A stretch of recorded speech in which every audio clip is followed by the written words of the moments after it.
Hi there, it's Evelyn with Magellan College Counseling.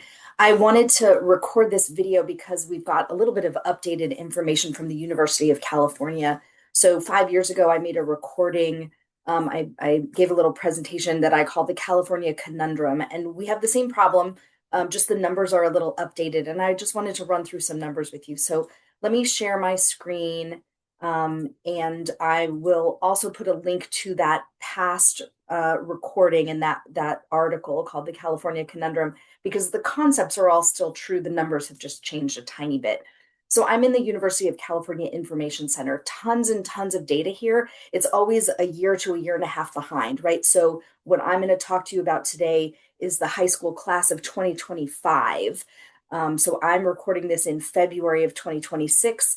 The high school class of 2025 began college last fall, in the fall of 25. So that's the data that they have. So we're at this point, we're waiting for decisions for the class of 26. We won't have that data literally till a year from now after the class of 2026 enrolls. So always just a tiny bit behind, but it's the most up-to-date information we can have. So I'm basically at the homepage of the Information Center. I'm going to scroll down there's tons of information here. There's different ways to look at the data. I just went into undergraduate admission summary, and this is kind of the same information as I'm going to show you right now, but I'm going to show you the freshman fall admission summary. And here's what I'm going to show you. Okay, so I'm going to sort by just total applicants right now. I'm not going to break it apart. So what I'm looking at are freshman applicants. So let's pull all the transfers out, and we're just looking at everybody regardless of who they are. So for fall of 2025, here you can see we've got data back years.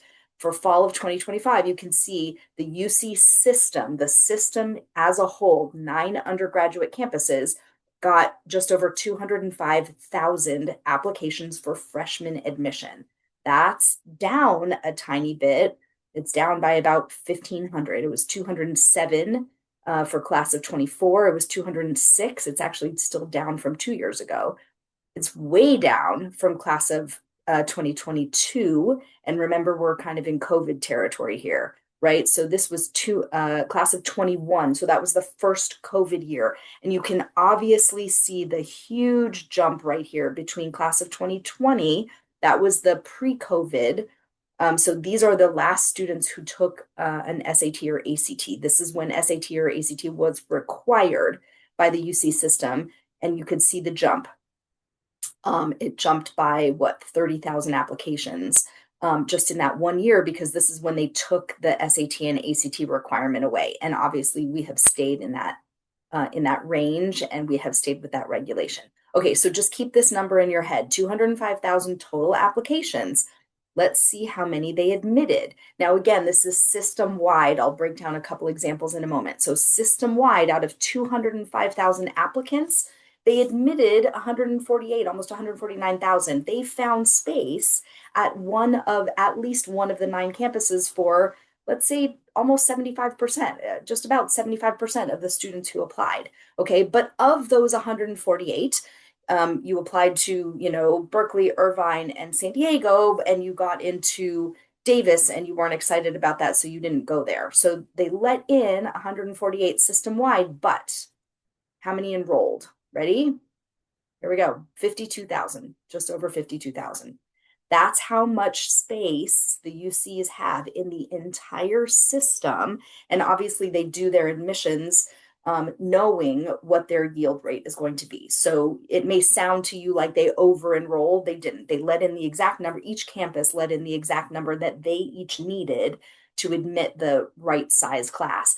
So out of those 205,000 applicants, only about a quarter of them enrolled at a UC, okay? So this is what our numbers look like. Now, let's go back and let's just drill down onto UCLA. Okay, so UCLA had 145,000 applicants. Isn't that crazy? The whole system had 205,000 applicants, and basically 75% of them applied to UCLA. All right, how many did UCLA admit? So 145,000, UCLA admitted 13,000. So you can see that is less than 10%. And of the 13,000 659 they admitted. Obviously, those students had amazing options. They enrolled 6,500. Now, most of the UC campuses are leaving a little space at the junior year level. They're leaving space in the class so that they can take transfers at the junior year level. So they will graduate more than 6,500 each year. It's probably closer to 7,500. But that is basically what their freshman class looks like, 6,500. Let's pick one other campus. Let's do Davis. Davis is a really interesting campus. Okay, so how many of those 205,000, so about half of the students who applied to the UC system in 2025 applied to Davis. And out of those 100 and call it 3,000, Davis admitted 45,000, so just under half. 45,000, and they enrolled, wow, 6,800. So 6,800 as a function of, it's about my math is so bad, 1/6. So they're going to admit about 6 times as many students as they need to fill their class. But I hope you're seeing the numbers are much smaller than people think, right? We're talking hundreds of thousands of students apply, and a quarter of that. I'm going to go back to system-wide. I just want to show you a couple other things are enrolling. So let's look at residency. So out of those, remember 205,000 applicants. I'm on enrollees, sorry. Here's applicants. Out of the 205,000 applicants, 131,000 of them, I clicked on it, 131,000 of them were Californians, 42,000 of them were non-Californians living in another state in the US, and 32,000 were international students. By the way, that international number is up from last year, 3,000. Look at that. That's interesting. The California number is down a little bit. The domestic non-resident number is down a little bit. So all of this data is very interesting to us. Look at first generation. This is also great information. Of the 205,000, 66,000 are first gen. 131,000 are not first gen, and there's a couple that they don't know about. So about a third of the applicant pool is first gen, right? This is an institutional priority for the UCs. We all know that. You can get all sorts of great data. You can get a high school weighted capped GPA of the 205,000 students who applied to the system. Of the 205,000, over half of them had a 4.0 or above. Over half had a 4.0 and above. Let me drill down to UCLA because this is going to blow your mind. Of the, what was it, 100 and now I can't remember how many UCLA had apply. So let's look. Of the 145,000 who applied to UCLA, 83,000 of them, so 145, 83, it's way over half, had a 4.0 or above. This is also great information. A through G courses, number of A through G courses. For those of you not in California, the A through G courses are math, science, foreign language, social studies, and English. So 5 core courses plus visual and performing arts. So those are your A through G subjects.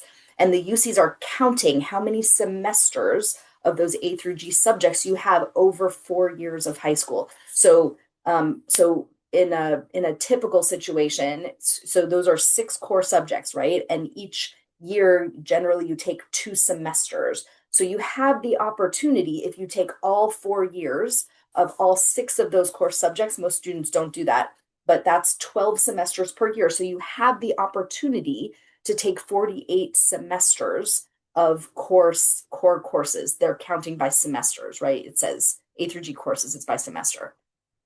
So again, we're at UCLA. Of the 145,000 who applied, 90, almost 91,000 had 25 or more semesters. Even if you take visual and performing arts out, even if you just look at the 5, what I would consider academic core courses, that's 10 semesters per year available. So technically you could get 40 semesters. If you took all 4 years of all 5 core courses, you could get 40 semesters in. But 91,000 of those 145,000 applicants had 25 or more semesters over 4 years of high school. They're also counting. This is all just data points that they're considering when they make their admission decisions. They're looking at semesters of honors and AP courses. So semesters of honors and AP courses over over 4 years of high school. Now, for the GPA, they're only counting 10th and 11th grade. But when they're counting the A through G courses and the honors and AP, they're looking at what you took freshman year, what you're taking senior year. They're looking at all of the options. So of the 145,000 who applied to UCLA, 69,000. So what is that? It's about a third. It's actually over a third, right? Actually, it's closer to a half. See, I'm not a math person. It's closer to a half had 10 or more semesters of of honors and AP classes. So if you are trying to be a competitive applicant, and I will drop the link to the UC Information Center into this post. If you are trying to be a competitive applicant, this data will help you see what the pool looks like. That's all I'm trying to help you do. And the other thing, of course, I'm trying to help you do, which I cover a little bit more in the other video, in the California Conundrum video, is just diversify your list. Just be sure to include other schools other than the UCs on your list, because the UCs are incredibly competitive, unpredictable, right? Like I said in the last video, they're not just plucking the top, the kids with the top GPAs off the top. They are looking for ways to build their community. That's what makes it unpredictable, is the word we like to use. So hopefully this is helpful. It's helpful to use data as you're building your college list. But the biggest takeaway that I have for you is be willing to look out of state. Be willing to believe that out of state you can have a great college experience. I'm here to tell you that you can. Thanks so much. Hope this helps.